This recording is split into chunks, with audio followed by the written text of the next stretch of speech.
All right, we are live. Hello, everyone. So do you still have my original ranking? I do. All right, so I figure what we'll do is we'll do how we normally do it, but like when you say your last place, then I'll say if that last place is the same, or I'll explain where you had, you know what I mean, where you had it before, that sort of thing. I was kind of hoping we could save that to the end. Really? Yeah. And see, just kind of do an overview of how, kind of go back and forth of how our list have changed a little bit. Because mine changed. Mm-hmm. If I remember what my ranking is, and I'm pretty sure I do, not as much as I thought it would, but it did with some films. Okay. So let's see. That's me, of course. Old habits. Oh, there we go. Oh, nope. There we go. It finally came up.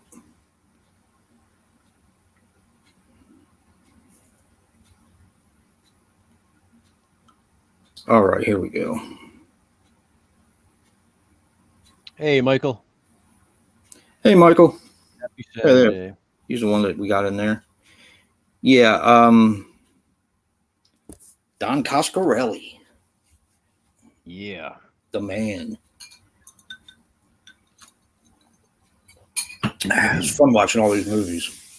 It's just, like I said, it's crazy. We went through his whole career in like a couple days. You know? Yep. And that's not, I mean, there's, well, technically 11, but we went through 12 movies, and that's a lot of movies. Yeah, I mean, written or directed, I put in the description. Yeah, because I mean, you can't watch Phantasm 4 and not watch Phantasm Ravager. I mean, yeah, and he did write it, so it's still his movie.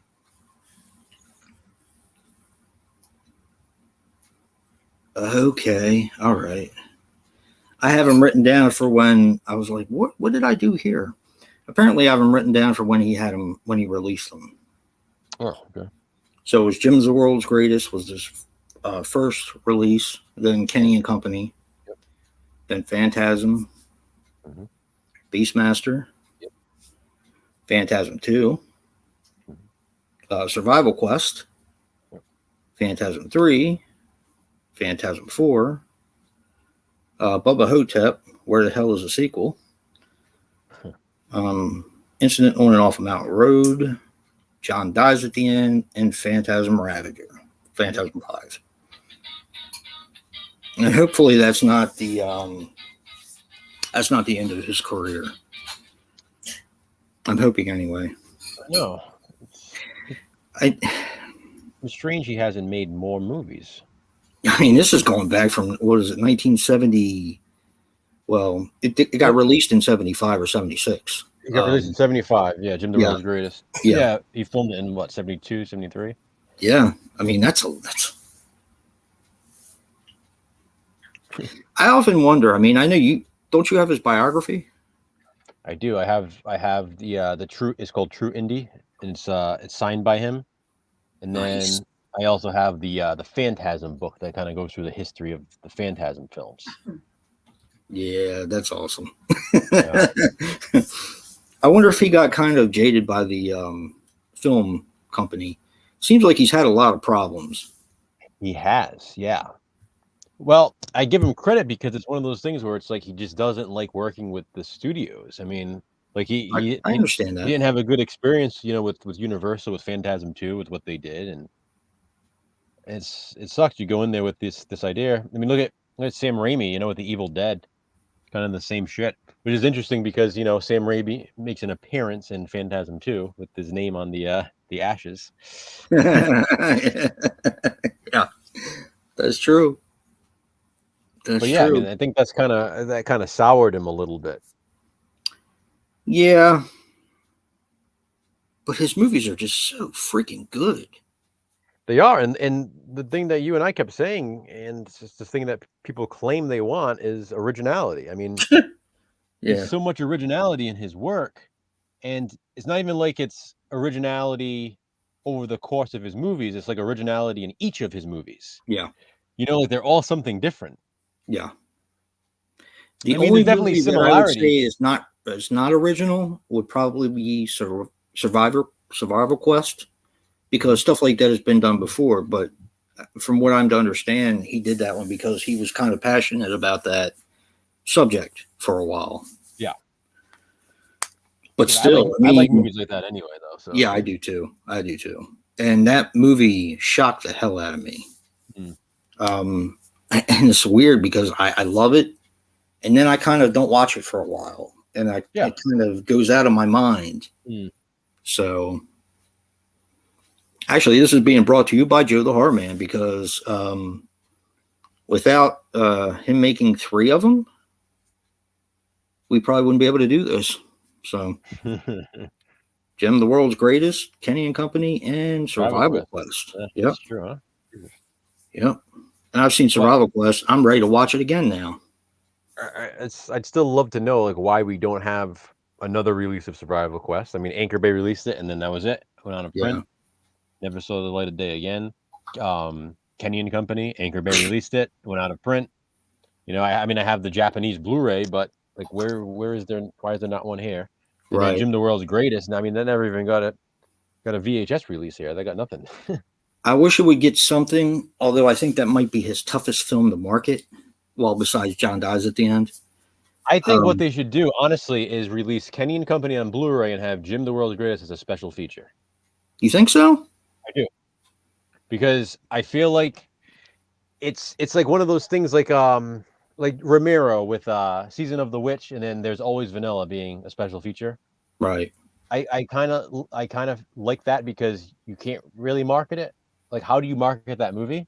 Yeah. And I feel like Kenny and Company is an easy one to market. You have the whole nostalgia thing, you have the Halloween thing, and then you also get a taste of what inspired him to make Kenny and Company, and then Kenny and Company inspired him to make Phantasm. And I feel like his film each film inspires him to make the next, which is why it kind of goes together for me. And the first one, you really get like that life of like a teenager, which just takes a dark turn. Yes, it does. And Kenny and Company, you have the life of, you know, a younger kid. So I feel like they do go together more than anything else. Kenny and Company is just so freaking good. Amazing movie. Yep.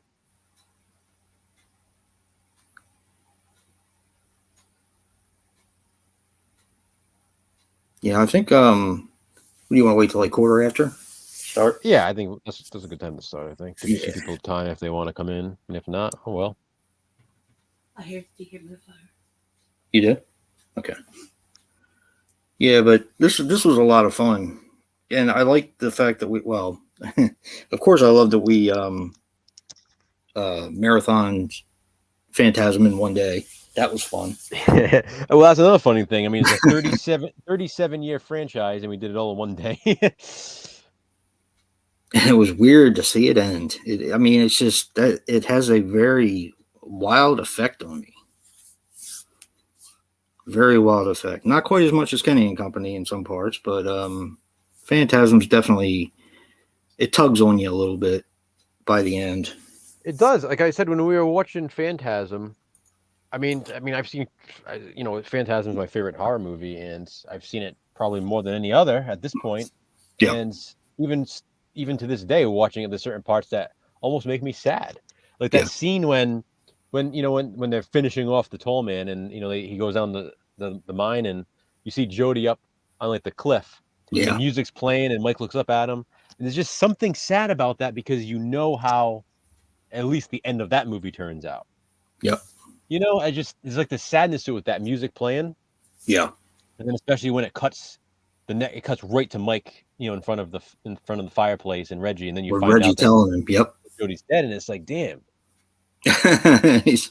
But he was right there. Hey, Bones. Yeah, I mean, I don't know. That's what I always found sad about it. It's like he's just looking up on that one last time. It's like they worked together to stop the tall man, but did they? You know. And that's the whole thing, is that if you really sit down like we did and watch it all in one day, I started thinking towards the end, because I don't know if you guys have seen Phantasm Ravager. If not, you may not want to listen to this, but of course, John, thank you. Of course, Reggie and the last one is diagnosed with dementia. At least that's what you think. Thank you, John. You did in Rocky 3. That's funny. You were just watching Rocky 3. Yeah, I was just he's probably watching it on AMC like I was. Yeah, that's because they're doing a marathon. Jason was literally just watching Rocky 3, John. Yep. That's so funny. Clubber Lang. Hell yeah. So I started thinking towards the end as I was watching. Hey, Liam. Thanks, bud. Thanks, buddy. I started thinking, I was like, that would be so freaking clever. I don't know if I would feel, I got mixed thoughts about it, but what if it was what if the whole story was just told because Reggie was diagnosed with dementia? But who's to say that it wasn't? I know, and that's what I see. If that's the fact, because it's so much of it is left for self-interpretation. It was one of the reasons why I love Phantasm. I was obsessed over the years. I mean, even like I remember being in between 3 and before Oblivion came out. I remember for some reason that span of 4 years or whatever it was. I remember being like obsessed with like part 3 because part 3 brings a lot more questions than answers. Yes, it does. And yes, it does. You know, with what it says about seeing and understanding is two different things. Whatever, you know, when Jody says that, we're sitting there trying to dissect like what the hell does he mean? Like what are we seeing but not understanding? And I remember just being obsessed with trying to figure out all these different theories and everything about Phantasm. Never happened. Came and it was still questions and stuff, but then you thought it was over. It's like, okay, this is how the franchise is going to end. Like originally, Oblivion was kind of set as like the last movie. Yeah. So yes, it was. When now it ended, I almost kind of convinced myself, okay, I'm happy with that, and I think I could have been okay with it, but of course I wanted more. Yeah. So finally, and then for years and years and years, we had all the talk about Phantasm's End, and Bruce Campbell's going to be in it, and James LeGrosse's return, and A. Michael Baldwin's also going to play Mike, and there's all these different things and what it was going to be, and then just it never came to fruition. They never got the enough money for it. They didn't have the budget to do what they wanted to do. So then it was getting like, oh no, we really might not get a Phantasm 5. So finally, when Ravager came out in 2016, it was a huge deal. I mean, that was like my most anticipated horror movie like ever. Hell yeah. Hell yeah. 12 movies, Liam. We're ranking 12. Well, yes and no. Technically we're ranking 8, but yeah, I think it's 8. 2, 4, 8. Because we'll explain it in a little bit. You're including Phantasms together? Yeah. Mm-hmm. Okay. That's what we had talked about doing. I can't split them up. I can't. Well, that's what I'm saying. One doesn't work without the other one. That would be like my ranking anyway. I mean, it just would, Yeah. Yeah. Like I'm looking at it as like if I, like I always say in my rankings, I look at it as okay, if I could only so we have 12 movies total right now, individual movies. If I look at it, okay, if I can only pick 11 of these and one of them I can't watch again for the rest of my life, what would it be? Okay, that one's my last place. Then I kind of go down the list, like which movies would I absolutely feel like I could never watch again, and that's where I come up with my ranking. Yeah. Mine's a little bit different. Mine has a lot to do with nostalgia, and that's a big part of it too for me. Yeah, I mean that's why I'm over the hump with part 2. I am, because I always had a sour spot because of James LeGros. Not that he did a bad job. I'm fine with his Mike, but it's just the fact that Abe Michael Baldwin wasn't back to reprise his role, and then he's back in the third one, so that leaves a sour taste. Yeah, and like I said, and we'll talk about this. Well, we can talk about this moment when we get to them because it's about 1:15 now. Anyway, I guess we can start. Yeah, we can start. Hey, Hobbs. Hey, Hobbs. All right, so we are. So another thing I'll point out before we get started. Prior to doing this, because Coscarelli is a favorite director of both of us, he's my favorite horror director. Mine too. He's your favorite horror director. We are familiar with all of these films. I mean, I've watched them all countless times, and we decided to do a ranking before we rewatched them all together. And we rewatched them over a course of 4 days this past week. We watched them all.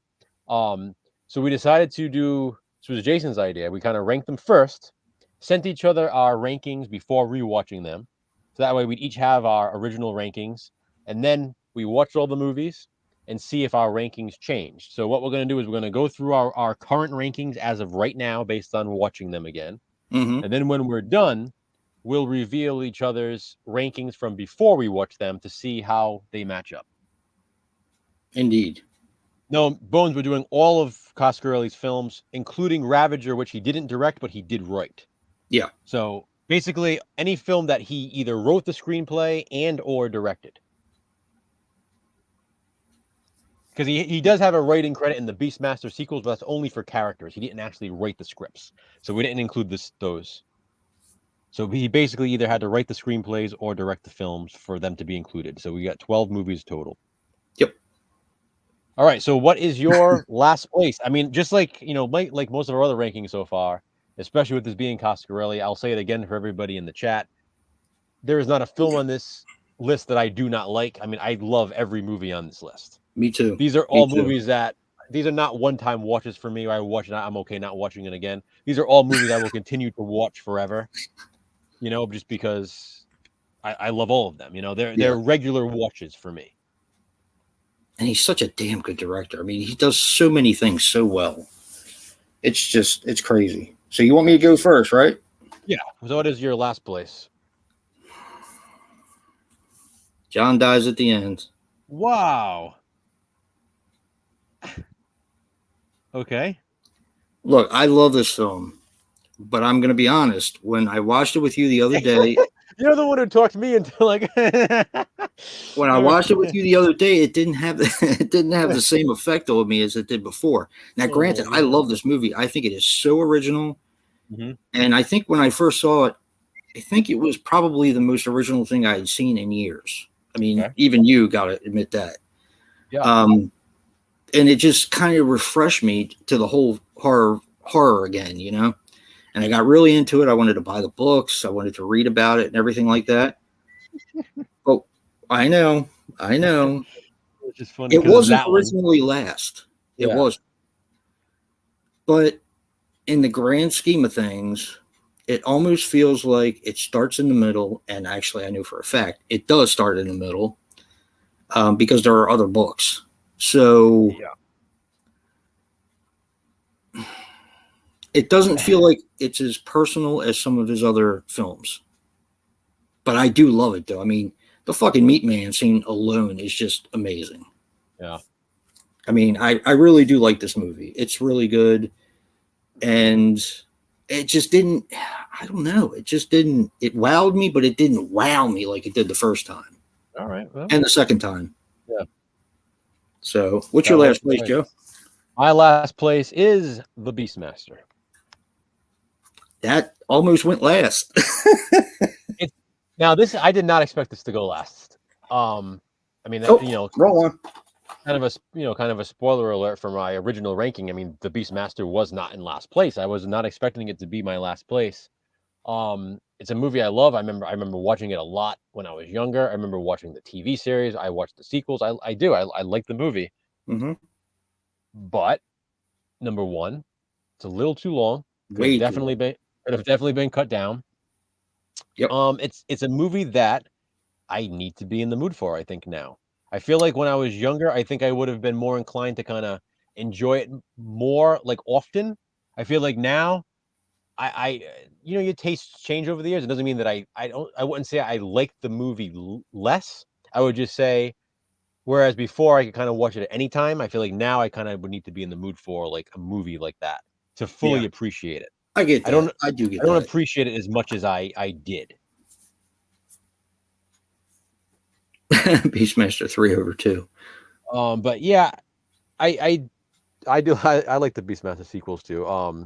I still love the movie. You get some nice PG nudity in there, which is odd because it's like you said, it's not like your typical PG nudity either. It's pretty right there. But yeah, Mark Singer's awesome. Tanya Roberts is awesome. Of course, yeah. I have a lot of nostalgia with that one. With my dad taking me to see it when I was a kid. So, all right, John. Yeah, that's what. Yeah. Huh? No, I was just answering John. Yeah, Oh, no, okay. exactly. I get the nostalgia for it. And that was part of it for me too, where I was kind of on the fence with putting it last because of the nostalgia for myself. Because like I said, I did watch it a lot, but I was just reading what Hobbs said. yeah. All right. All right, so what do you got? 11th place here. What's next? Yeah. Jim, the World's Greatest. Okay, I kind of figured that would be next for you. This was originally in last place, but it got beat out by John Dies at the end, because I feel like this film, and the more I thought about it when I was watching it, it's more of a personal film. That's what separated this from John Dies at the End for me. I know the story behind it. I know the fact that they made this movie they started making this movie when they were young. They were young, yeah. And this movie's just freaking heartbreaking.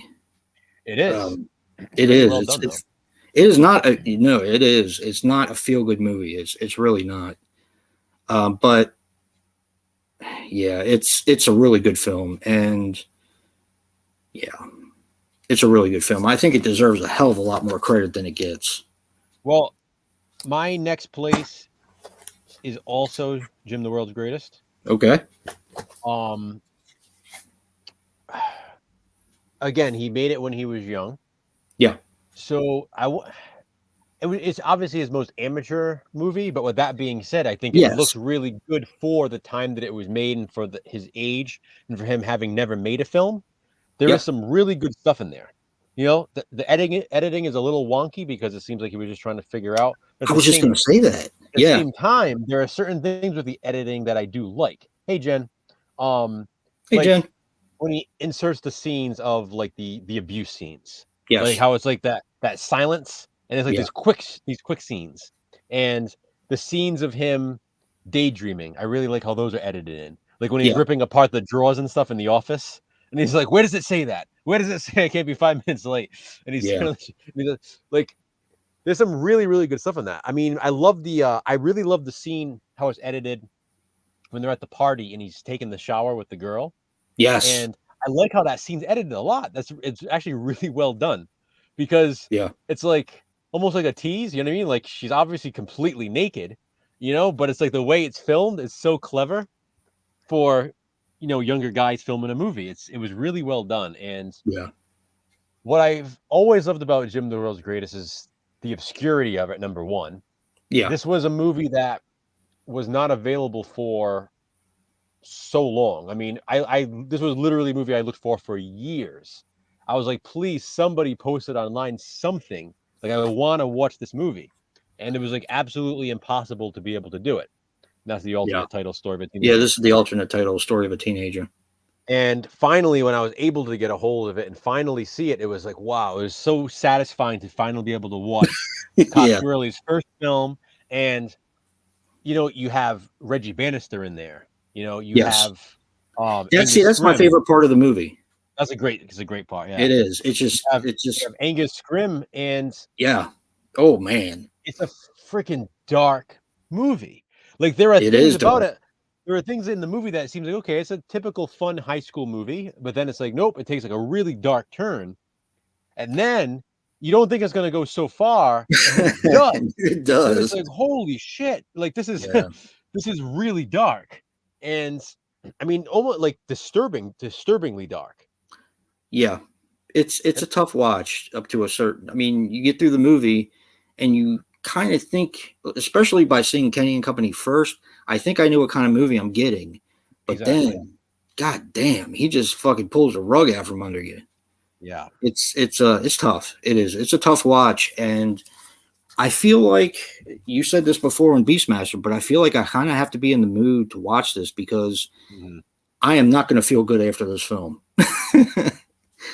I kind of feel like I feel low. Also, what I do like too is I love the well, how can I explain it? The similarity, I guess, to Phantasm in a way with the younger brother, older brother relationship. Yes. You know, you have a younger brother kind of follows his older brother around, looks up to him, that sort of thing. And, you know, that obviously plays a big part in what he later does in Phantasm. So it seems like he has an interesting idea when it comes to, older guys and younger siblings or younger friends, even with Reggie and Mike. He has like Yeah. this thing with this camaraderie between males, and I think that's what I always loved about Coscarelli, because growing up as a kid, as like you and I talked about, I looked up to Mike. Mike Pearson was so Me too. cool to me in Phantasm because Me it too. was a young male protagonist. Like, it wasn't a final girl. It Yep. was a final guy, like my age.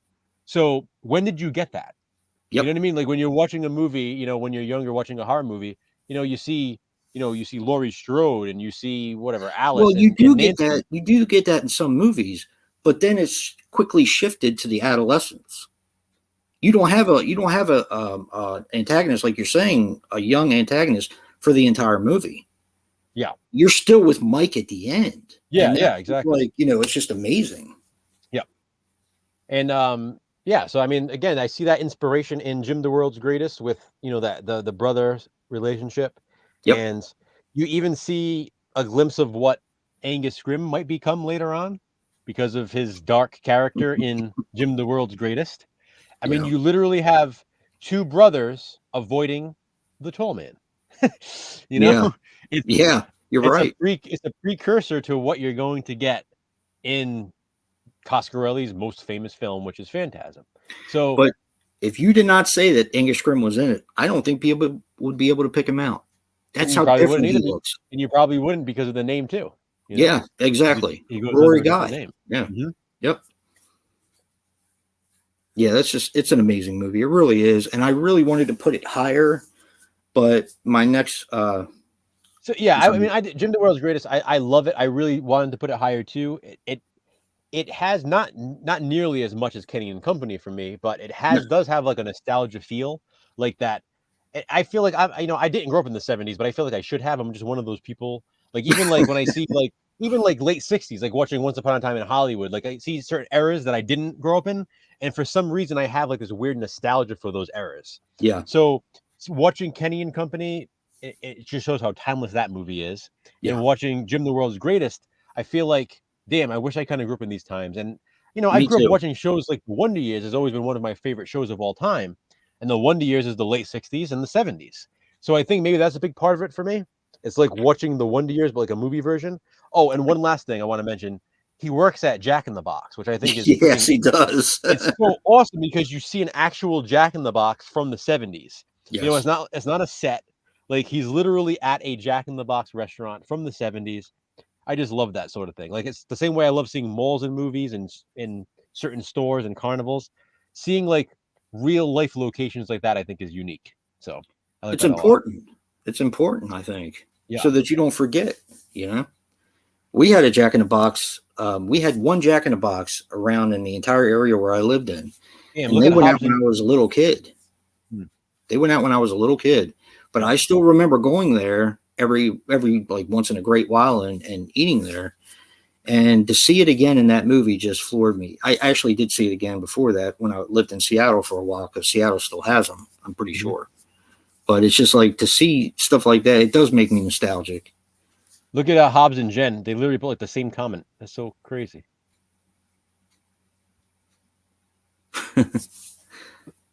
Look at that. Hobbs said, "I feel the same way, Joe," and Jen put, "I feel that way too, Joe." Like they Yeah. literally put that at the same time. Well, I mean, they're also doing the 80s. They're doing the 80s that Hobbs is doing, the 80s reviews. Yeah. Which I think is cool because in watching some of their stuff, it makes me want to go back and revisit some of those movies or make suggestions of that. Hey, how about this one? Because Jen always pulls some weird out of her basement or whatever, and I'm like, yeah, I remember that. Yeah. So yeah, it's pretty cool. I like that they do that. But all right. So what do you got for 10th place? 10th place, and this was a tough one too because of knowing a little bit more than I did when I was a little kid, but nostalgia won out, and it ended up being, I did it again. Beastmaster. Yeah, Beastmaster. Yeah. So the Beastmaster is in at number 10. Now, my father, I told you, Joe, I haven't told people in the chat or whatever. My father took me to see this when I was a little kid, And we did see a lot of adventure movies and sword and sorcery movies if I was allowed to. This, of course, is rated PG, but like you said, Joe, you get some PG nudity and PG gore and everything like that, just like in like Clash of the Titans had both of those. Yep. Of course, it was a different time back then, but yeah, I hate what happened to the tiger, and it really does bother me. But yeah, I do like this. I like this movie a lot. I still do, and it's still a lot of fun, but it is way too long. It is too long. Way too long. So yeah, that's Beastmaster, number 10. All right, so number 10 for me, I have Survival Quest. So now you can finally hold it up. Oh no, Joe. Yep. No. Survival Quest at number 10 for me. This and my number 9, I was really going back and forth. Yeah. Actually, this 9 and 8, I kind of like these next 3 all can kind of be swapped out. And I feel like at any given time I might change my mind. But Yeah. I just had to settle on something, and I'm okay with it. I think Survival Quest here for now.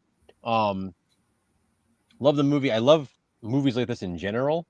Me too. I guess you call it survival horror in a way. I don't know. It's I don't really know how to explain them. I mean, they're this Yeah.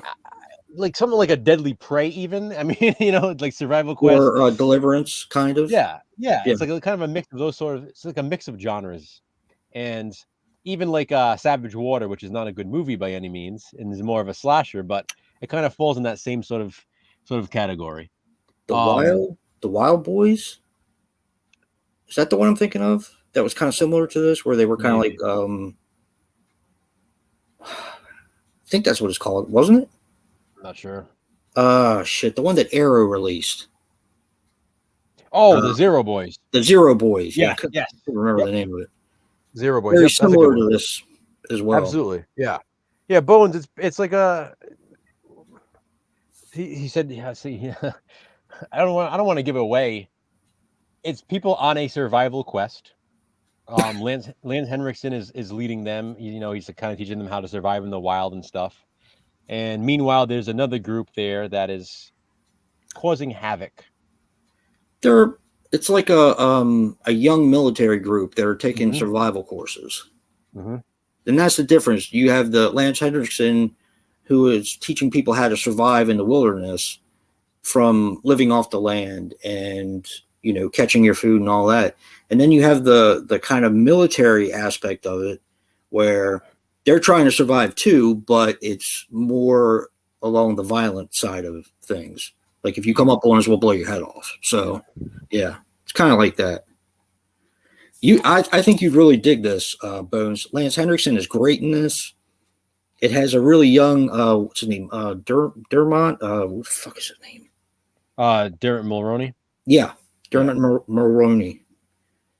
And also the kid that plays the bad kid, he was in a lot of stuff too. Yeah. I recognized him right away. Yeah. And of course, the bad guy, not Lance Henriksen, but this guy's played in a lot of stuff too. He's kind of typecast, but he does it well. He does it well, exactly. Yeah, it's a fantastic movie. It really is.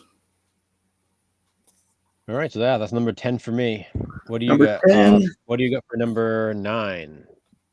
Okay, my number 9 and my number 8 could easily switch places, and I had a really hard time with it. But, and yeah, it's real tough for me, but it's Bubba Hotel. Okay. I explained, Joe, my dilemma with this movie, and I think watching it with him, it forced me to pay attention a little bit more to it. Hey, Dan. It forced me to pay more attention to it because what happens is, and I haven't watched this movie that many times, but I love the parts where he's explaining that he's Elvis and that he switched places with another guy and that guy died. And I wanted the whole movie to kind of be about that, but adding horror in it. And while it is, it goes on to something completely different. And when they introduced the guy who was Jack Kennedy, for some reason, I just, not that I lost interest, but I just stopped paying attention. But watching it with you, what?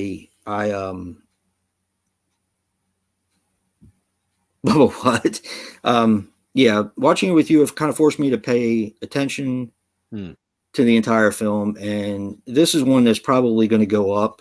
It's not going to go down. It's going to I go would be up surprised if it didn't go up for you. With it's just so watches.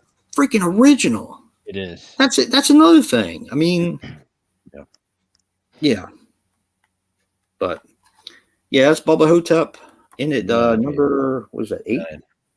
9. Yeah, Bubba Hotel. You, Joe? My number 9 is John Dies at the End. My fault on that one. Jesus. So again, not to spoil, but originally, guys, this was like I had this ranked last because I had only seen it once prior to watching it again. And I wasn't that I didn't like it the first time. Obviously, I like all these movies, but because I had only seen it once, I was like, well, it's kind of hard to judge it compared to all these other movies that I've seen multiple times. You know, so I kind of just put it last as like an easy kind of placeholder for it. And you know, Jason's like, "Oh, I can't believe you have it last." This, and, you know, and then he goes and ranks it last after the fact. I did. After watching it this time, I was like, "Damn! Like this is so much fun. I had such a blast with it." I actually almost ranked this a little bit higher because I loved it so much. It's fun. It really is. You know, it's just I know it's based on a book, but it's still it's still original, whether the book is an original idea or not. It's still an original story. And I just think it's so much fun. I love how it's basically told through like an interview. You know, the movies, you know, you're kind of seeing like what has already happened. And there's so many great things about this movie. You know, you get like a little mall setting for a little while. You get some awesome creature effects. I think the characters are super likable, super fun. There's really funny parts. There's, you know, gross out stuff in there. It's just a really fun movie all around.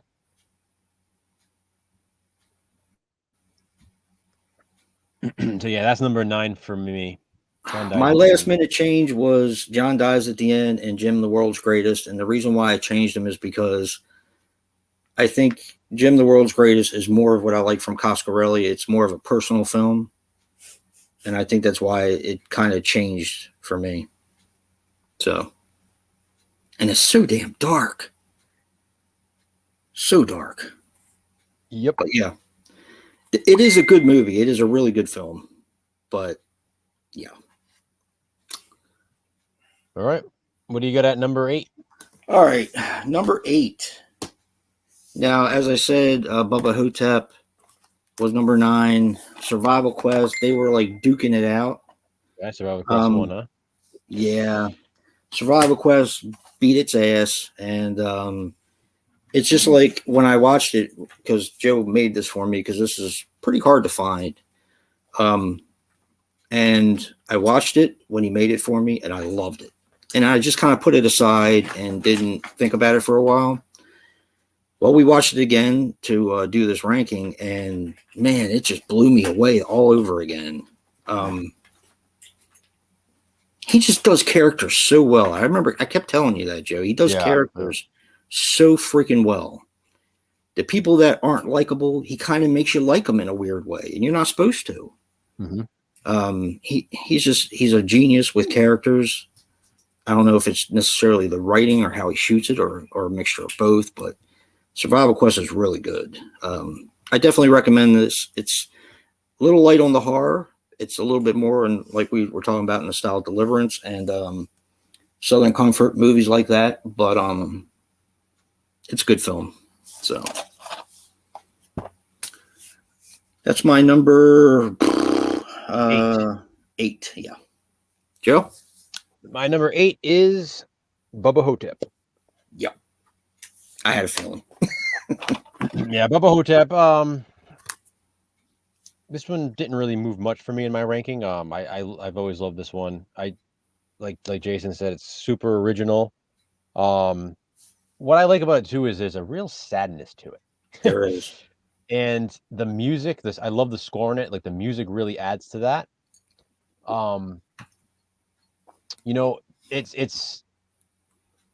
It's probably his funniest movie. I would say it's his funniest movie that Hell he's yeah. done. Yep. But it's also one of his saddest in a way. I mean, with the way this movie ends and with sort of the message of the movie and what the ultimate goal of the movie is, it's actually kind of sad. Yeah. And like I said, the music really contributes to that. Like at the end of the movie, when that music is playing and like that last shot of the movie and the last narration of the movie from Bruce Campbell, who is absolutely phenomenal in this role, by He the is way. phenomenal. Yes, he is. I'm talking like Oscar-worthy performance in a horror film like this. Like Bruce Campbell was absolutely amazing in this movie. I agree. And at the time when it was released, he was getting a lot of praise for it. So, deservedly so. I know he was winning like, smaller awards back then, like certain horror awards and stuff like that. But yeah, he was absolutely phenomenal in this. But the ending, it really does. It makes me sad. It And after does. this movie that had you like cracking up like for most of the film, and it's a horror comedy. I mean, there is horror. There's plenty of horror. There's Oh yeah. a really cool horror villain in this. Yeah. There's tons of comedy. It's a good setting. You get appearances from Coscarelli regulars like Reggie Bannister and a couple of others that have been in these other movies that we watched. Yep. But the ending, it really hits you in the gut at the end. It's kind of like a gut punch ending after all of that. So that really kind of boosts it for me as well. I kind of like that. It could have ended silly or cheesy or even in a fun way, but it didn't. It had a little bit of heart at the end, and I really think it works well. It's like a good contrast with the rest of the film. Yeah, I agree. And I think the whole movie's sad, but it kind of, like you were saying, the whole ending with the gut punch and everything like that, it brings you to why you were sad about it in the first place. Exactly. Like, look at the setting. Yeah. But yeah. All right, what do you got for number 7? Number 7. I know what you got for number 7. You probably have the same thing. It's going to be from Masters of Horror. It's called Incident On and Off a Mountain Road. That's it. Incident it's also off my number. It's also my number 7. So we Yeah. can just talk about this jointly. Another one. See, it seems like a lot of his movies, I love them, but I forget how much I like them until I watch them again. This was probably the one that was most like that for me. Now, a little backstory: Incident on and Off a Mountain Road, for anybody who doesn't know, was the first episode of Masters of Horror. Yep. So it was the first one that aired. It aired on October 28th, which is, of course, a few days before Halloween. I remember watching it. It was on Starz Network at the time. That's what Masters of Horror was on. I remember watching the premiere, being super excited because it was Don Coscarelli, and I was like, "Oh my god!" It was director of Phantasm. So I was so excited for it. And it really set the bar that I don't think was ever really matched after that for Masters of Horror. And that's not to say that I don't love, a lot of the episodes, because I really do. I mean, Cigarette Burns is really high on my John Carpenter ranking. That's a great episode of Masters of Horror as well. I agree. Incident on and Off a Mountain Road, it hits you from every direction. You kind of think it's one thing, and then it becomes something else, and then it just has a little bit of everything. And then you got Angus Scrimm in there, which is awesome. This is based on the same story by Joe R. Lansdale that See No Evil was based on, the horror movie with Kane. Yep. See No Evil is basically the feature-length version of Incident on Off a Mountain Road. And as much as I love See No Evil, I prefer Incident on Off a Mountain Road. I think it did it better. 100%. 100%. I think they got the bad guy better. Yep. I think. Face. Yep. Yeah. I mean, it's not even close. Mm-hmm. The setting, Angus Scrimm's character, I just think is brilliant in that movie. He cracks me up. And what's his face? Ethan Embry. Ethan Embry is fantastic. So good. This episode also introduced me to a song that I always have stuck in my head after we watch the episode. Me too. a really good song. I think the song is very fitting though for the episode. Like it works well with it. And Yeah, it does. yeah, I mean, and again, for those of you who don't know, these Masters of Horror basically they're hour long, so they're sort of Roughly. movies. You know, they're. I wish it was longer. I wish it was an hour and a half or so because I could just kept watching it. It's so good. Yep. But the hour runtime makes it very rewatchable. And Yeah. I mean, after you and I watched it, like you said, oh, I'm going to watch it again. I already feel like watching it again. Me too. And for those of you watching our stream right now, you have the benefit of knowing at some point in the future, maybe later next year, we're going to be watching all of the Masters of Horror episodes and also Fear Itself, which is basically season 3 of Masters of Horror. Yep. And we'll be doing kind of like what we're doing with what we do with Fangoria and what we did with Terror in the Isles right now. We're going to go through all of the Masters of Horror movies, all of the Fear Itself, and then we'll do reviews for each of them, and then we'll do a big ranking at the end. Yep. But again, that's later on down the line. It was, and I said it to you when we were watching it. Okay. That this was how this started. And I think when I watched it on Netflix, they did them in order as well. You could watch them in order. Yeah. And I wasn't really, I didn't really look into why it was called Masters of Horror or who was directing what or what they did before. I just wanted to see it because it was a horror television show. And the first one really did blow me away. And I found out it was Don Coscarelli. I'm like, Jesus Christ, is there anything this guy does that I don't like? Exactly. And it just, stuff like that cements a director in that place in your top 5, your top 3, your top 2, your number 1. So he's a good example for me. Like when people talk about, Jordan Peele and Ari Aster and stuff like that. And it's like, yeah, I mean, as much as I love Ari Aster's films so far, and I do like Us from Jordan Peele. I haven't seen Nope, not a huge fan of Get Out. But, people already, calling two of the best, horror directors today. I mean, they only have a couple films under their belt. So how do we know? Yeah. Whereas somebody like Coscarelli, even though he doesn't have a huge filmography like a Carpenter or a Wes Craven or whatever, every film he does is quality. Gold. I mean, even his first movie, like we were saying, Jim the World's Greatest, he was young. I mean, when he did this movie, and it's still a really good watch. Right out of high school or right out of college, one of the two. So, I mean, that makes a quality director where, you can confirm, there's validation there as to why he should be considered a master of horror. He was definitely one that belonged in that series, because there were a few that were kind of questionable. Like, really, is that a master of horror? Yeah. But Coscarelli, I'm sad that he only did one episode in season 1. I wish he had a return for season 2 and did another one. I think the word you think, I think you and I both kind of nailed it on the head when we said quality. Mm-hmm. Because there are certain directors that can just kick stuff out left and right. Yeah. But they cut too. Fucker. Jesus Christ. They got to. Damn, they got to. All right. You threw me off with that one, Joe. Yeah, a few of them did 2 of them. Like I think Argento did 2 of them. Carpenter did 2 of them. One was fucking phenomenal, and one was, I don't know if Takashi Miike did 2 of them. I don't think he only did 1. But there's some of them that did. John Landis, I think, did 2 of them. Yeah, Mick Garris. They got 2. All right, fucker. All right, we are on what, number 6? No, number 6, which runs from 6 to 2. And I'm willing to go by these and rank them if you want to do it, Joe. I still believe that they should all be put as one movie because they are one movie. And the reason, let's see, we're talking about the Phantasm franchise. Yeah.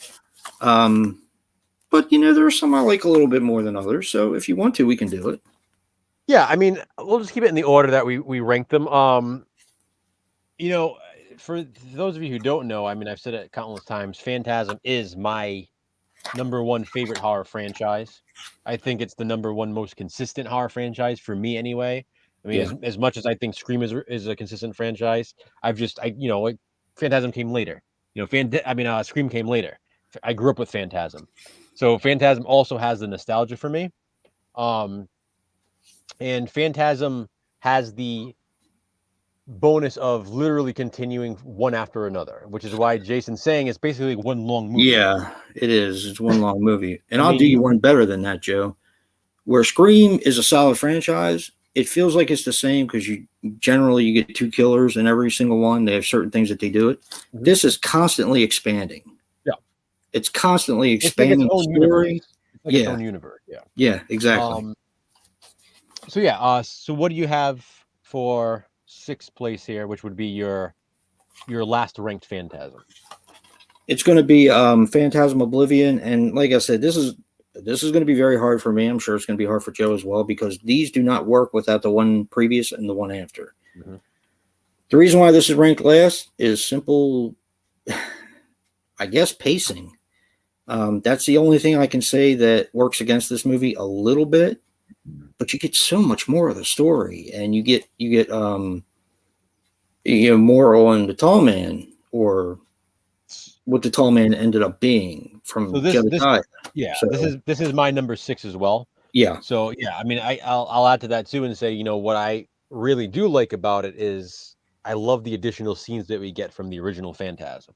Yes. Because the original Phantasm was originally over 3 hours long. God, I want to see that. And Coscarelli obviously cut it down to 89 minutes, and a lot of the footage is supposedly lost, and most of the footage made its way into Phantasm Oblivion through the use of flashbacks and dreams and stuff like that.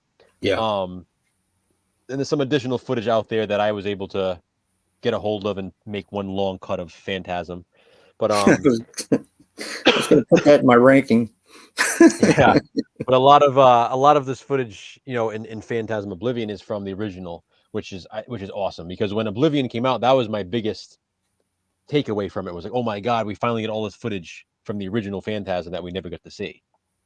Yeah, but something has to be last of the Phantasm films, and again, I guess it would be pacing, specifically because a lot of people say the original Phantasm is slow. No, I don't think so. No. But then you have 2, which is really fast paced. You have 3, which is fast paced. And then you have Oblivion. So I think coming off of 2 and 3, Oblivion kind of returns more to like the pacing of 1, but even slower, in my opinion. Yeah. But it has to be. That's not a bad thing. It just sort of has to be because it's finally giving us some answers. So it had to kind of take like a little, it had to slow itself down a little bit to give us some information that we kind of needed going forward. So, but again, I absolutely love every single Phantasm movie, including Oblivion. Something just had to be last. So that's why Oblivion is in 6th place here for me in this. Yeah, actually, I love every movie on this list. And, they kind of fell where they fell. You know what I mean? Exactly. Because, they're all quality films. Like I said, any given day, they could switch around, I think, a lot of these. All right. Yeah, I think so. What do you got? Anything below this point, I think, to be honest. Yeah. Like, I think, my top 6 are pretty much set, but other than that. 5 is Ravager. Really? Okay. Okay. And I'll tell you why. Well, I mean, before you get to that, it's same thing with me. Ravager is also next for me, so. It used to be part 2.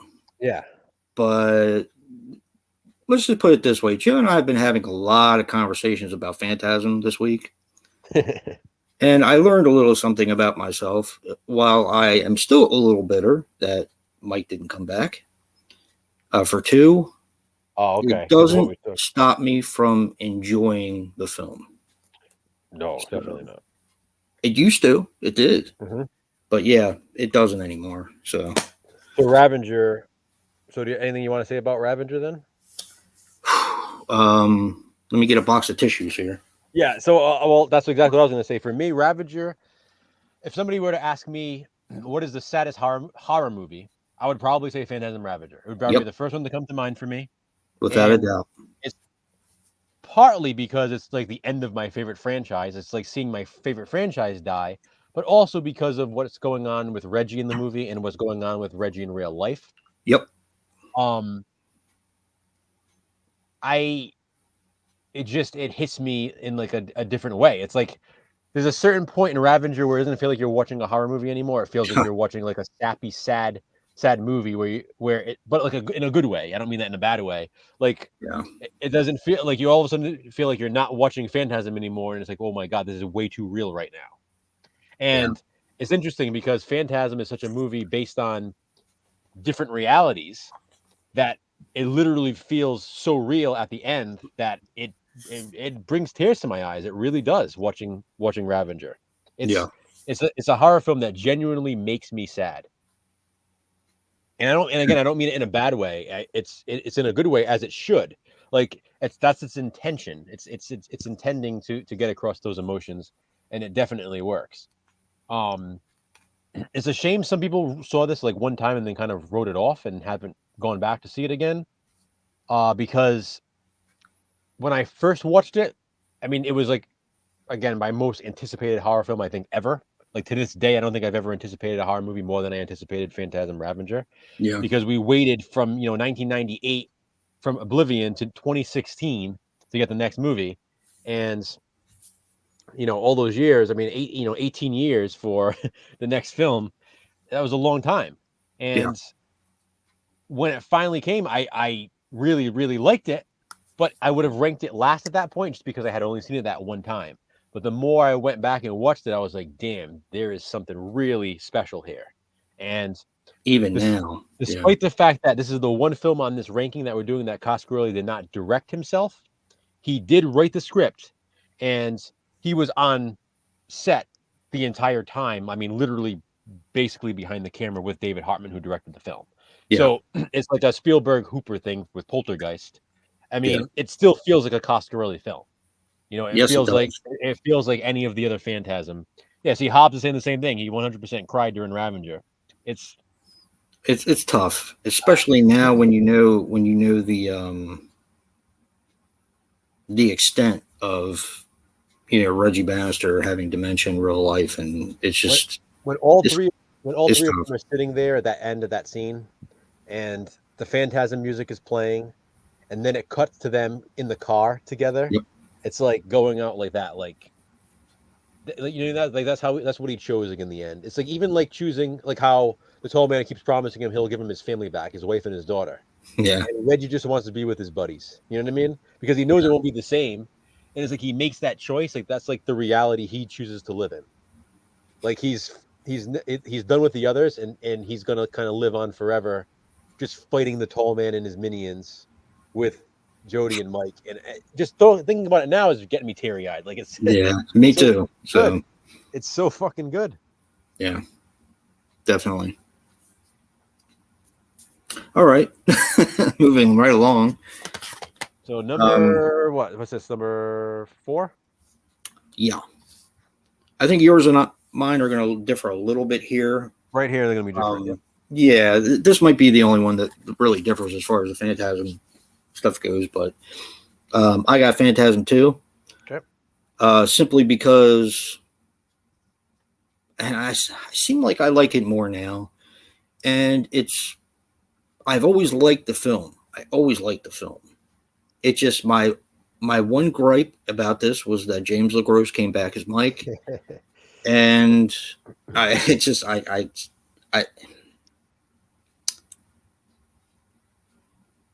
So for those of you in the chat who might not know this, Universal made a deal with Coscarelli to do some Phantasm sequels. So that's where we got Phantasm 2 and we got Phantasm 3. Mm-hmm. Unfortunately, there was a lot of production interference with Phantasm 2, and he was told that he had to either replace Reggie or replace Mike because they wanted an up and rising star in one of those two roles. So Coscarelli wanted to make it fair, and he had them both come in and audition. A. Michael Baldwin and Reggie Bannister to audition for the Universal reps and all that, and basically decided to keep Reggie Bannister, which as much as I love A. Michael Baldwin, I do think it was the right move I do too. because of the time jump. This is supposed to be 7 years later or whatever it is, And because of this film alone. Because of the time jump, it was okay at the time that I think they replaced A. Michael Baldwin with James LeGros. By the way, James LeGros, it came down to James LeGros and Brad Pitt. Brad Pitt was almost Mike Pearson in Phantasm 2. James LeGros beat him out in the final auditions and got the role. Now, I know, Hobbs. Like what I said to Jason is, the thing about it is, if Phantasm 2 is where it ended, I think it would have been fine with James LeGros being Mike, again, because of the whole time jump thing, and because you would have never gotten the return of A. Michael Baldwin. Yep. So if you just had Phantasm and Phantasm 2, I think it makes it a lot different. And Phantasm 3 now, I remember, that was the one I remember waiting for, because by the time I got into the Phantasm movies, Phantasm 1 and 2 were already out. Yeah. So I had already seen both of those. I wasn't I was anticipating Phantasm 2. So at that point, I already knew James LeGros was Mike in the second one. It didn't bother me because I was already used to that. It wasn't until Phantasm 3 came out that I was like, okay, now we're getting into different territory here. Now we got a problem. Yeah. Exactly. See, I was anticipating Phantasm 2 because I love the first one so much. Yeah. So that's kind of where it just kicked me in the balls. You know what I mean? So that was number 4 for you. Yeah. So yeah. So for me, number 4 is Phantasm 3.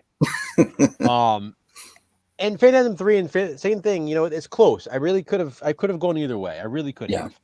I think with Phantasm 2 is, I actually consider Phantasm 2 to be one of the greatest horror sequels overall. I just think it's a great sequel because not only is it a good sequel on its own, I feel like it literally could be a standalone movie in a way, because it gives you enough of the first one.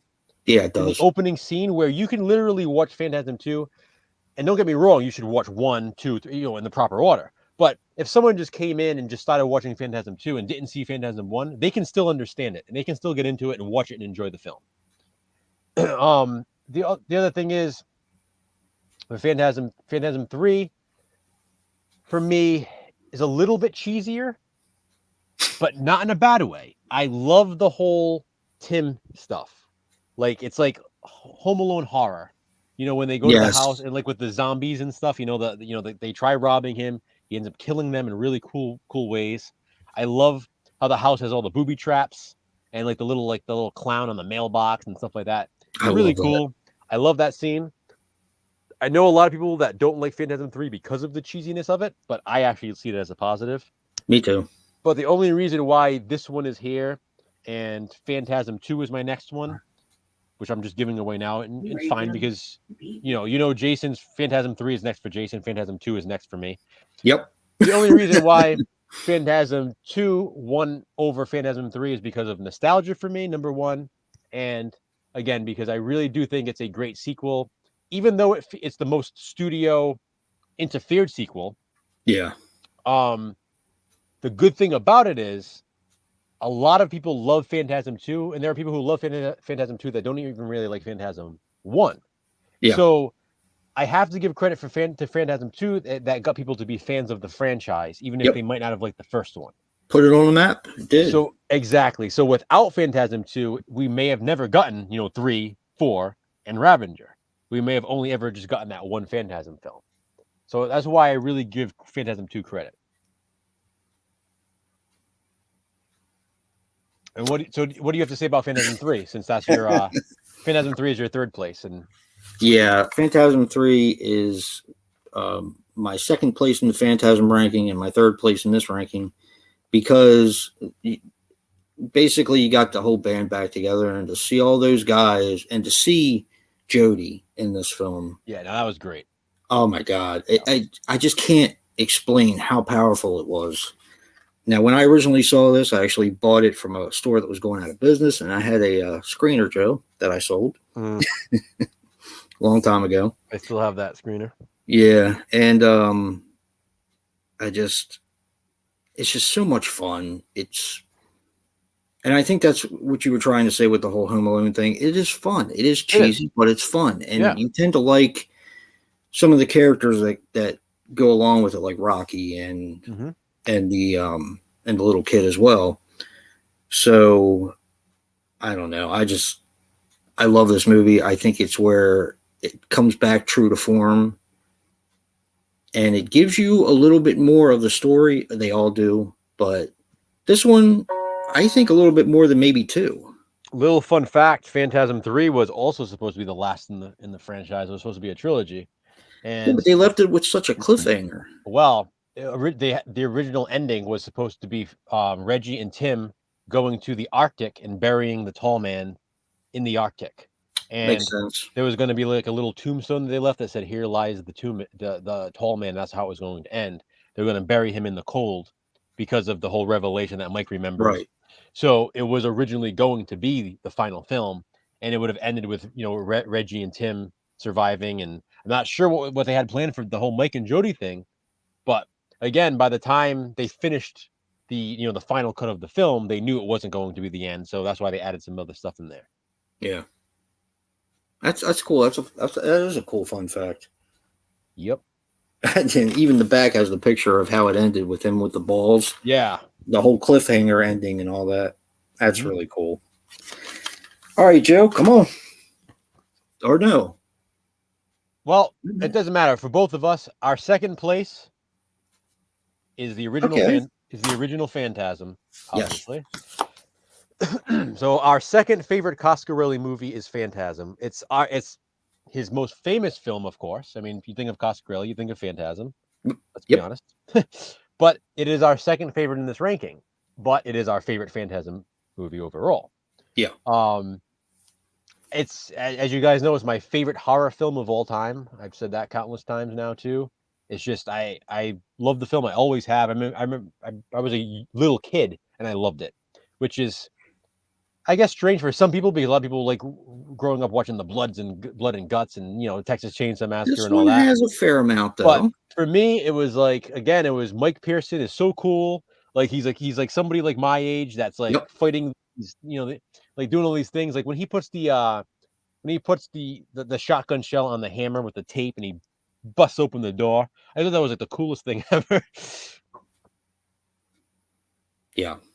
It has my favorite horror score of all time. Yes. Which, by the way, was given to Coscarelli only like a day or two before they needed it finalized. Really? Yep, he needed the score for the movie. Something went wrong with the first guy who was supposed to do it. He hired somebody else. He only had like 24 to 48 hours to get it. So basically, whatever this guy gave him, he had to go with. Wow. Gave him the score, and Coscarelli was just blown the fuck over by it. And thank God it is as amazing as it is because it's iconic. Hey, Brad. Hey, Brad. Yeah. I had a history of if something scared me in a trailer, I was all over it. Yeah, the bed, the sleeping, the nightmare. Yes. My parents used to watch Soul Train. Don't really know why. It was just always in my house on the weekends. I think, my mom and dad liked to dance. They were always the ones that used to like to dance all the time. So I guess that's why Soul Train was on. So the first time I caught a commercial was during Soul Train. And I saw this commercial in Phantasm, and it was the thing where the tall man is, of course, looming over the bed, and the zombies come up out of the ground and start pulling on him and shit. That scared me half to death. I also want to point out that a modern day horror movie that I absolutely love, Psycho Gore Man, borrows that same scene inspired by Phantasm. Yep. So for those of you who have seen Psycho Gore Man, that was on purpose. Psycho Gore Man, they were paying homage to Phantasm as fans. Also, since this just reminds me, we're talking about when they talk about the retarded kid Timmy who lives down the street in Phantasm. So Trey Parker and Matt Stone, the creators of South Park, we're big Phantasm fans, and that's why they wrote the character of Timmy in South Park. He is literally based off the character of Timmy that they mentioned in Phantasm. That is not a coincidence. They literally made that character because of Phantasm. How cool is that? Come here. Yeah. So, yeah. But that's what pretty much got me with this. And I remember actually renting this on video disc, CED video disc, Joe. Same time I rented Outland and watched it for the first time on that weekend. I got that CED. I love it. You have the CED? Phantasm? Oh my God. I remember I showed it one time. I have the CED, I have the Betamax, I have the Laserdisc, I have VHS, DVD, Blu-ray. I got like every format that's available. It's my favorite horror film. I have every format of Phantasm. I just remember renting it and finally getting a chance to watch it after all that time, because of course I was like 8 years old when it came out. And, you know, as I've said countless times, my parents don't like horror. So, yeah, lost my train of thought, but I finally got a chance to watch it. I freaking loved every minute of it. And it just kind of became a staple of my life after that. So amazing. We're on number 2 right now, Brad. Yeah, number 2. So Phantasm for both of us. Yep. What else can I say about Phantasm? Going back to the original cut, it was originally over 3 hours long. Yep. It was originally going to be titled Morningside. Interesting.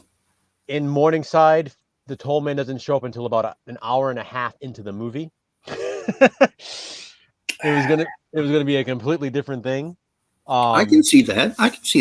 I'm okay with that. This movie, Phantasm, Coscarelli wanted to make Phantasm after being inspired by the movie that is number 1 on both of our rankings, which really we'll get to in a second. Well, fuck it. Let's just say it now. Yeah. So our number 1 Coscarelli movie, not even close, is Kenny and Company. Yep. You know, even though Phantasm is my favorite horror movie of all time, Kenny and Company is my favorite film of all time. So it really wasn't an option for me. Like, Kenny and Company was going to be number 1. Yeah. Coscarelli made Kenny and Company in 1976. Well, that's when it was released anyway. And also stars, you know, Reggie Bannister plays in this one. A. Michael Baldwin plays in Kenny and Company. It's literally the day in the life of a couple of friends. The days leading up to Halloween. Yep. And that's really the story. I mean, that's all that it is. But you can tell that Coscarelli really wanted to get into horror, not only with Kenny and Company, but also with Jim the World's Greatest. Yep. It's like he had like these movies where he wanted to do like these wholesome kind of movies, but then all of a sudden he took like a dark turn somewhere. Yeah. And he obviously takes a darker turn in Jim the World's Greatest, but in Kenny and Company does have horror elements. I mean, with the Halloween stuff, you have them going through a Halloween haunt, and you have a guy in a mask chasing them. You literally have a guy dying in front of them. Like the guy who crashes. Like, there is dark stuff. I always forget that that's in there. Yeah. You have dark stuff in Kenny and Company. And yeah, you bet Hobbs. When Coscarelli made Kenny and Company, he fell in love with the horror elements of it, and he knew he wanted to make a horror movie next, which is why he made Phantasm. And you know, Phantasm was pretty much budgeted himself and family members and stuff like that put the money together to do Phantasm. He would film Phantasm on the weekends because he would be able to rent the camera for a day, and he wasn't charged for the weekend days. So he'd rent it on a Friday and return it on a Monday. So that way he didn't have to pay for the extra days. Right. But it just shows you the inspiration he had from this movie, from Kenny and Company. He was that inspired to make the horror film that, you know, he got all this money from himself, you know, earned the money himself and from his family to make Phantasm, which has now become this iconic horror film and his most famous movie. But even though Jim the World's Greatest was his first film, you know, for me, it really started with Kenny and Company because that was, other than Phantasm, that was his earliest film that I had seen. You know, they used to air Kenny and Company on TV when I was young a lot. The scenes with Otis always stuck out to me. The scenes in the Halloween haunt obviously always stuck out with me, with the guy in the mask chasing them. I love that. A cool mask. I love that mask. Me too. And also the scenes at the toy store always stuck out to me because that toy store is just creepy in a way. There's like nobody there. It's dark. You can tell they filmed in a store that was closed after hours. They didn't even turn the lights on, basically. You know, I never even noticed that, which is weird. I didn't even think about that. I just think it's cool because Kenny is, of course, an actor that we don't really know that well, but he does the film really well. A. Michael Baldwin plays his best friend, which is Doug. Yep. And Doug's father goes with him to help him pick out a present for Sherman, which is one of their friends, because Sherman's having a birthday party. And I don't know, it just them playing with everything and the father trying to open up the safe, and it just reminds me of when I was young. It really does. Hobbs and Dan, do me a favor though, Dan. Do not watch it on YouTube because there are 10 minutes on YouTube cut out of it. Really? Yeah. They cut out, so it cuts where, I don't want to spoil it. It cuts where Kenny's dad comes home and Kenny asks him why he's home early. Yeah.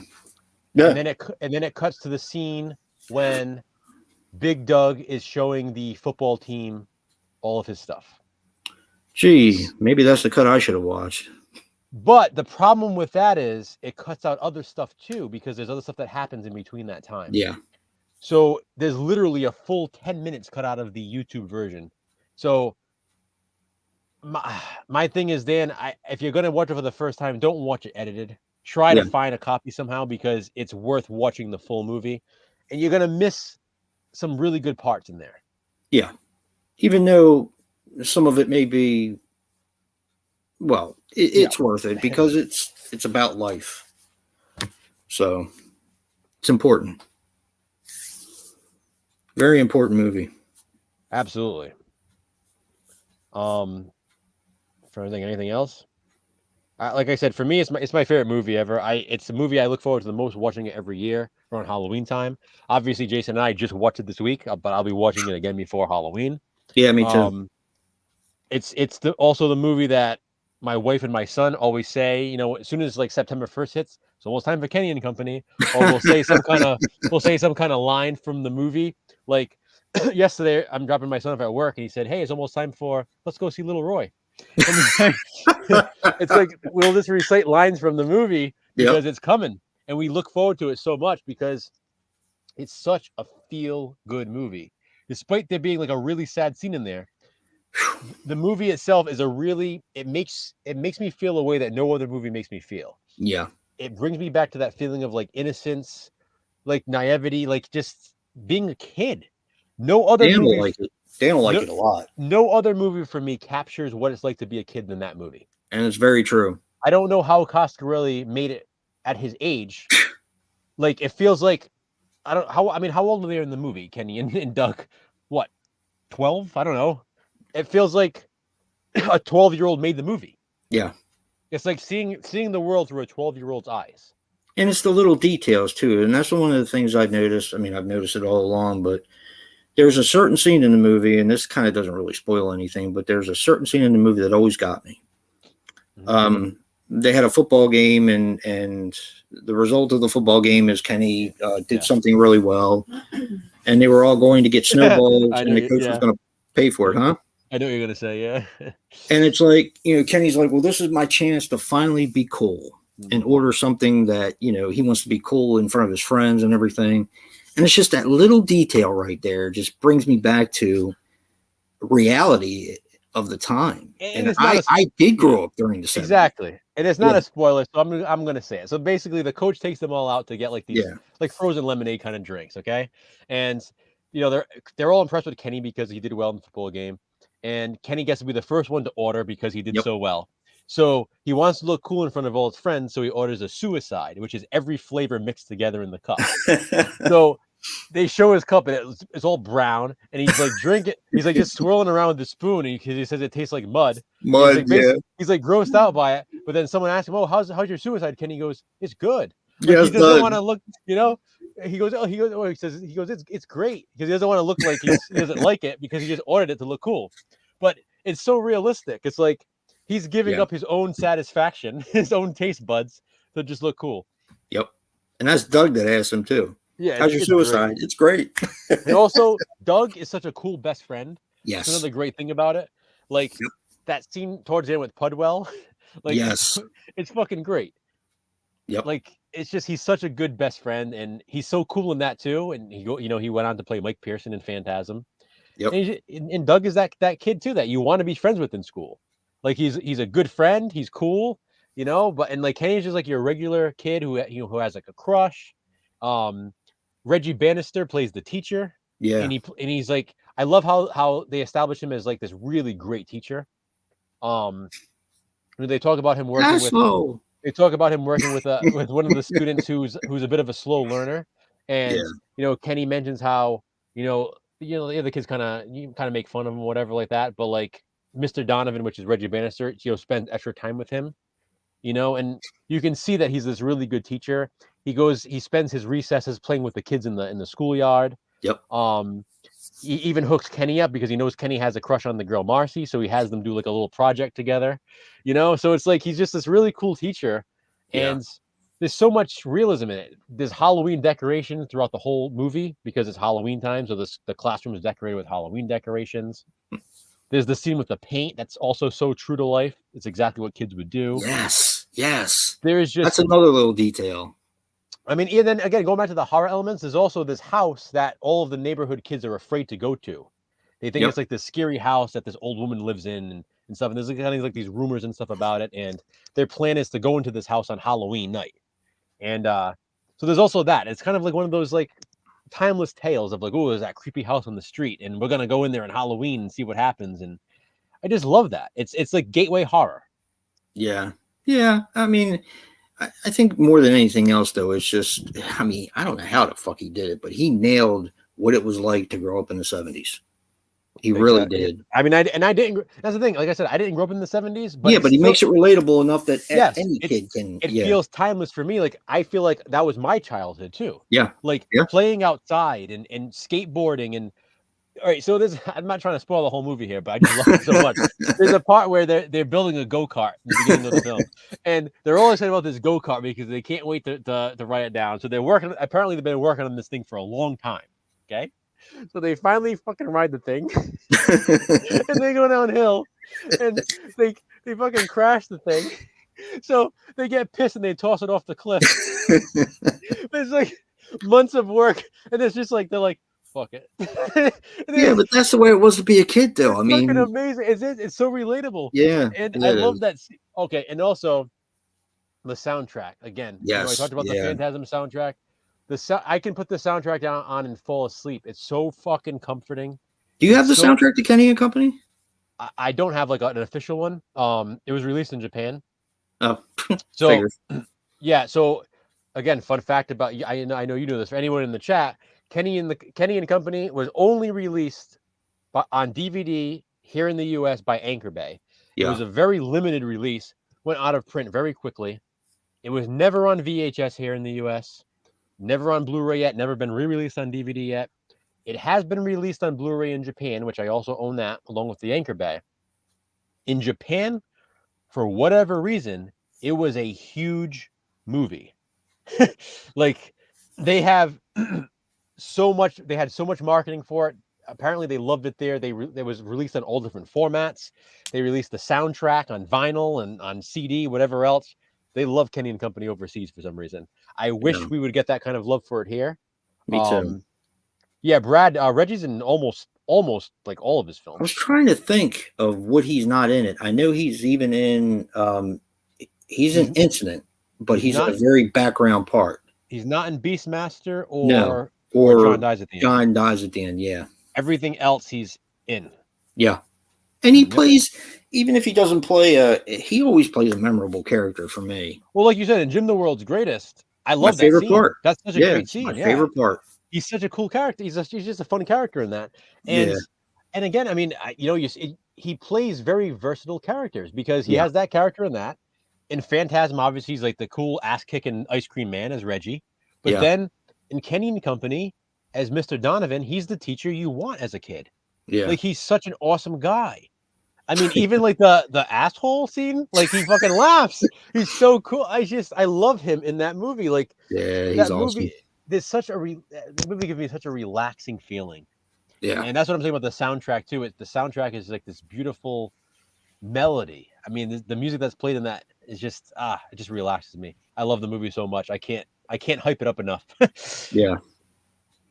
And it should be relatable enough to everyone that, it's just about growing up. That's all it is. Yeah, it's one of those movies for me. I feel like if someone watches Kenny and the Company and says, "Oh, that movie sucks," it's like, "What? Did you fucking grow up? Did you have a childhood?" I mean, seriously. I mean, I'm not trying to. Yep. I know everybody has their own opinions, and if there's certain movies you can see, I can see why this isn't for everybody. Kenny and Company is one of those movies. I would literally be shocked if someone watched it and said, "Oh, I hate that movie." Yeah. Like I just don't see it. How someone can watch Kenny and Company and be like, "Oh, I hate that." I mean, Asshole. yeah, it really is. It's just a movie about growing up. It's like a time capsule. Yep. Absolutely. And again, I mean, I don't know how he captured that. I still don't know how he captured how it was to grow up in that era. It's just exactly. Like I said, it's like one of the kids themselves made that movie. Yeah. And I don't know. It talks about everything. It deals with life and death, and love and betrayal and bullies and just being cool, young, being sport, old, playing outside. A brother-sister relationship, carving jack-o'-lanterns, making a Halloween costume, making a go-kart, going to a birthday party, going to pick out a birthday present for a friend. It just has everything. It really covers like all the bases. It even talks about life insurance. If you don't know what life insurance is, Kenny and Company will explain it to you. It does. Yeah, that's like the being young and being old part. The thing with the older guy, which is it's an interesting dynamic. I like that.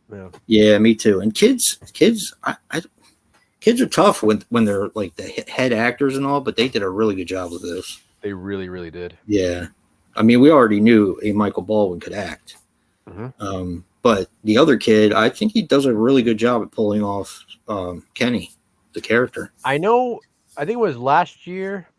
I think it was Coscarelli that was reaching out, trying to find him. If anybody knew what he's doing nowadays. Really? Yeah, he was just trying to get in contact with him again after I guess he kind of like went into obscurity after. And I think Coscarelli had posted. He was really trying to get a hold of him. I think just to kind of check in and see how he's been doing. I'm not sure if he ever found him. But I remember seeing that on his posts. Yeah, I do. I really think they all did well. I think, even Sherman was awesome. Sherman's cool. I know you like Sherman. I do. I love Sherman. My wife has the Sherman ribbit shirt, and you told me that. My son has the Doug shirt with the face on it. Oh, really? Yeah. Again, we're huge Kenny and Company fans in this house, and especially something like that. It's such an obscure movie. Pretty much anything we can get our hands on that's Kenny and Company related, we have. Different like art cards and posters and stuff like that. Speaking of which, I went on kind of a Jim the World's Greatest hunt. And you know that they sell one sheets and all for that. Yeah. Thought that would be cool eventually one day to get one of them and frame it and put it in my room. Yeah, I have a Kenny and Company one sheet up in the frame. Do you? Yeah. Yeah. Do you prefer the caricatures or some of the other artwork more? The one I have is the one sheet that's like different images from the movie. Right. Okay. And then I don't know, it has like a slow. I have to look. It's in my VHS room. It's like I literally look at it all the time, and I can't even tell you what it says right now. But it has like it's like one of those cheesy sayings that one of the taglines it had. Like yeah. Let me see if it has it on here. It's so much fun. I love Kenny and Company. I already can't wait to watch it again. Yeah, I'm ready to watch it again too. I don't know how many times I've seen it now. Maybe 4 or 5. Because I usually watch it a couple times a year because I get especially around Halloween.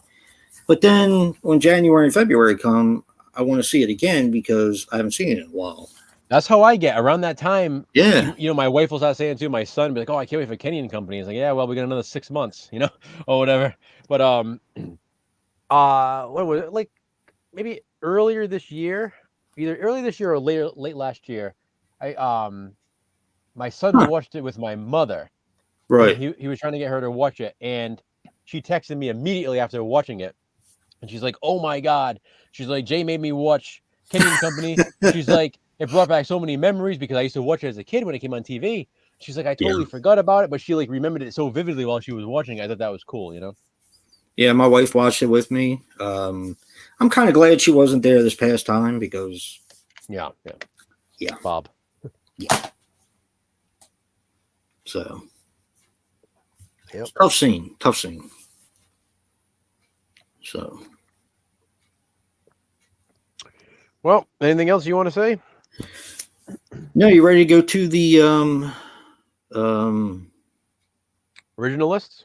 yeah. Okay. Yeah. Let's do it. I'm not going to be able to answer questions or anything for a few minutes because I actually have his list. I should have written it down. I have his list on my phone. All right. Alexa, stop. So, Joe's right. ranking. So now you ranked John dies at the end. You ranked that last. Now that's your official ranking. Okay. Yep. Prior to this, Jason had Jim the World's Greatest in last place. Yep. So obviously Jim moved up a spot. Yep. And John dies at the end moved down. I won't say how many spots until we get to it. So this time around, I had the Beastmaster in last place. And in my original ranking, what did I have? John dies at the end. Yep. I think that moved up that had the biggest turnaround for you. It did, yeah. Yeah, definitely. All right. In 11th place, you ended up going with Jim the World's Greatest this time. Yep. And originally you had Bubba Hotel. I did. That jumped the biggest for me. Yeah. See what happens when you pay attention? Exactly. This time I had Jim the World's Greatest in 11th place. No, you didn't. No, this Oh, time. yeah, this time you did. And originally I had what? Survival Quest. Survival Quest, yep. Yep. Okay. 10th place. Beastmaster for me. This time you had Beastmaster. Originally you had John dies at the end. Yeah. Yeah, that took a fall, mainly because I just don't think it had the same effect on me it did have the first time. I mean, I watched it right after watching it the first time. So, but yeah. This is going to be surprising. What? Yours. So what for my 10th place? Yeah. What did I have next? Jim the World's Greatest. Yeah, Jim the World's Greatest at 11th, no? No, originally you had Survival Quest at 11th. Yeah. You had Jim at number 10. Yeah, and then what did I have though this time? Survival Quest at 10? Yes. Yeah. Yeah. Yeah. So basically Survival Quest and Jim swapped. Jumped. Yeah. They swapped places. What did you have at 10 this time? I had the Beastmaster. And okay, yeah, we did that one. All right. So what about 9 now? What did you have originally at 9? Originally I had you had the Beastmaster at 9. Right. So this time you had Bubba Hotel. Okay. Yep. So that moved up moved up 2 spots. Yeah. Yeah. Number 9. Ooh. What did you have for number 9 this time? It would have had to be John dies at the end. Yeah. Yeah. Yeah. You had Incident on and off a mountain road. Yeah, that one jumped. Like I said, that was the one for me that when I watched it, I was like, holy shit, I forgot how good this is. Well, I remembered how good it was. I just didn't I remember how much I like it. I just don't remember the things in it that made me like it as much as it does. I don't remember the effect it has on me, I guess, until I'm watching it again. I had Survival Quest. What did I have originally for number 9? Survival Quest. Ah! Son of a bitch. Yep. Okay. All right. For number 8, what did you have this time? It would have had to have been Bubba Hotel. Yeah. Same. Stayed the same. Okay. I didn't think it changed. Okay. My Incident, the next one is Incident, and it ended up with, I'm pretty sure I had Incident right under Phantasm. Yep. You had Incident next. Exactly. It didn't change. And of course, we both had Phantasm as number 2. We both had Phantasm as number. Our Phantasm stayed the same. 6 to 2. Well, you swapped out Ravager in 2. Yes. Because originally you had Ravager at 4th overall. Yeah. And then 2 at 5th overall, and then you just swap those 2. Yeah. Everything else stayed the same. Yep. So yeah, I mean, we had a few jumps and a few drops, but it was interesting. I mean, like I said, for my original list, John Dies at the End was the last place just because I had only seen it that one time. So I Right. kind of felt like I needed to use it as like that placeholder. So I'm not surprised that one jumped. Incident on and off a mountain road, I'm not surprised either. It was just I knew how much I liked it, but again, I didn't remember the effect it had on me until I watched it again. And I was like, wow. I had it a little bit lower in my original ranking because I was like, well, it's only an hour, and I think I was kind of like taking away points for that. But you know what? I figured that would be your ideal movie, in and out in an hour. It still holds up despite that. So yeah. No, I know. Yeah. We handed in our original ranking to each other the night that we did that full moon. We did that full moon ranking because I came up with that idea. I was like, well, why don't we see where we think they're going to be, or our original ranking without watching them, and then see where they are after we watch them. Yeah, he wasn't Pickaxe Bones. Yeah, Michael Baldwin. Yeah. Yep. His wife makes an appearance in Phantasm 3. Yeah. The receptionist. Yeah. Yeah, she's cute. Yes, yeah.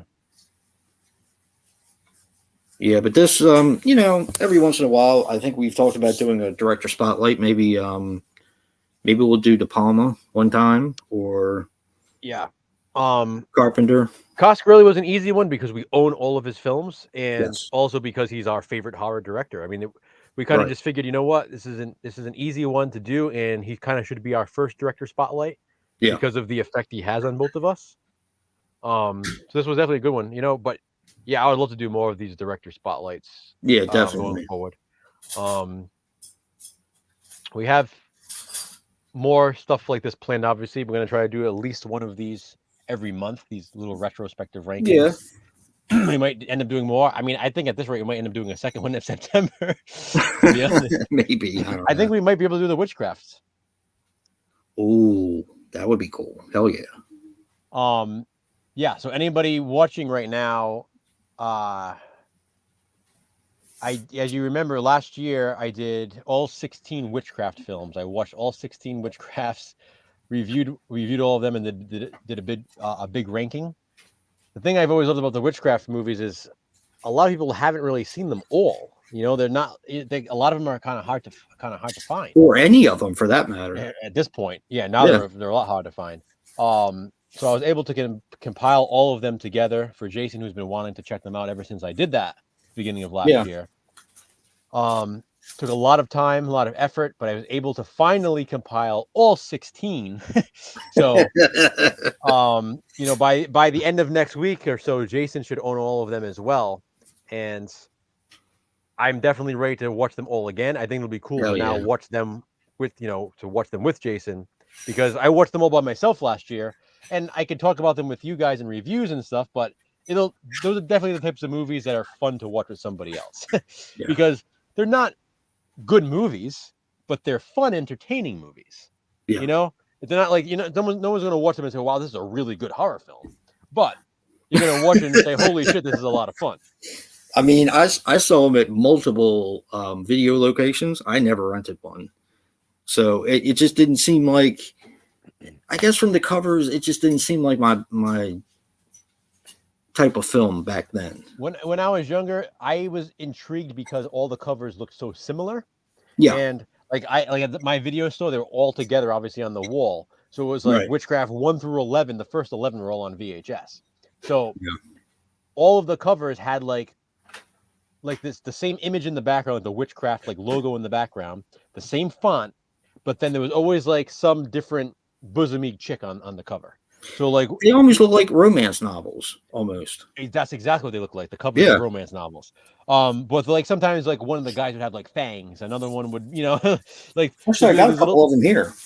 So watching them all, though, it brings you back to mostly the 90s, because only the first two came out in the 80s. There was 88, 89.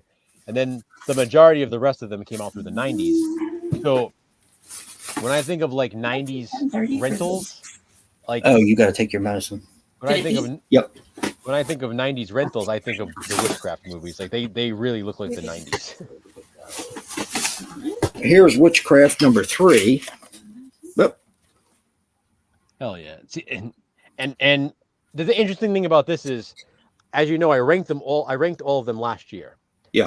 But I'm going to be ranking them again because when me and you watch them, you know, the ranking might change. You know how that goes. Yeah. Look how we just did with Coscarelli. Things change. As of right now, Witchcraft 3 is one of my favorites. I loved Witchcraft 3. Really? And for some reason, it's one of the ones that hasn't been released on DVD or Blu-ray. It's one of the 3 that hasn't gotten a release on disc. And now you're going to show Witchcraft 6, which was my number 1 in my ranking. This was my favorite Witchcraft film, was Witchcraft 6. Yep. But I'm curious to see if that holds up. If my ranking is the same when we watch them together. Yeah, they definitely look like romance novels. It's like as soon as you hit part 5, even a little bit of part 4, but as soon as you hit part 5, it's like softcore porn with horror and detective elements.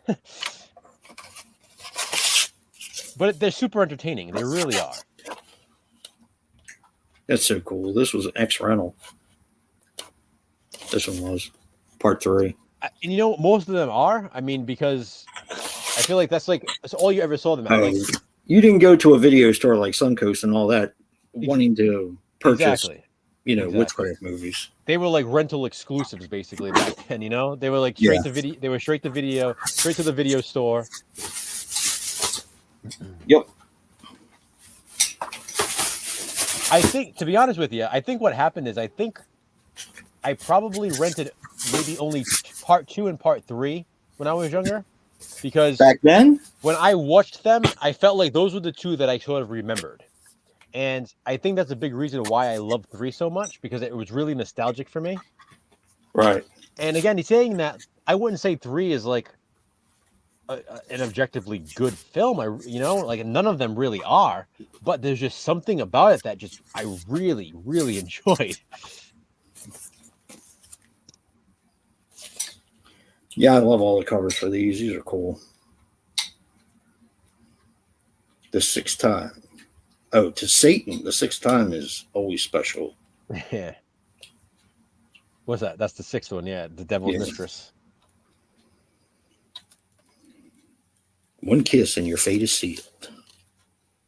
Yeah, I remember you talking about the one character who was predominant in a bunch of the earlier ones in the franchise, and then they kind of stopped using him. Well, his character is around for most of the franchise. Really? They changed actors after part 4. That's it. And then they changed actors again in part 6, and then again in part 7. Like they kept changing actors. But the first guy who plays the character, he's in parts 2, 3, and 4. So basically, it's not a spoiler because you saw my reviews. The first one is almost like an independent Rosemary's Baby in a way, and the baby is this character in the first one. In part 2, he's now grown up. He's a teenager or whatever, or early 20s. Right. And the guy who plays him in part 2 plays him again in part 3 and then again in part 4. And then that character continues, but then the actor changes. I don't know why he left or whatever, but it's sort of infamous as I think his name is Charles S. Solomon or something. Yeah. He's though in the movies he's in, he's really good. Like you really get into the character because of him. So I think because of him, it makes the rest of them coming forward, it really holds your interest in the rest of his story, because now you're sort of into him and you want to see where his character is going to go. So even though they change the actor, at this point you're already invested in the character. You're invested in it. So he did a really good job with the character. Oh boy. Well, I guess that's it for us, isn't it? Yeah. Yeah. This was fun. Yeah, I think so. I had a good time with this. Always liked Don Coscarelli. I think he's a genius. So yeah, So, maybe guys, maybe the end of September we'll have a witchcraft ranking for you guys, maybe. and then obviously in October you can plan on something Halloween related. I won't say Right. what it is exactly, but we already have plans for that. Yeah, and like I said, we'll probably be doing these like at least once a month going forward. These are fun. We're always watching stuff anyway, so in between watching our positive spins and our Family Feud, and we like to Yeah. watch other stuff like this. You know, our Terror in the Isles movies have been done for months now. I mean, Yeah. those are scheduled out and through next April, but we've finished watching those movies like months ago. So Yeah. even though you guys are seeing the videos now, we've been done watching those for a while. So That was fun though. definitely. I still have my Terror in the Isles CED down here. Hell yeah. Look at it every day. It looks so good. I know. I Yes, have it it does. displayed now. Oh, I love it. Yep. All right, everyone. Well, thank you. Yeah. Thank you, guys. Thank you guys for joining us. See ya. See ya.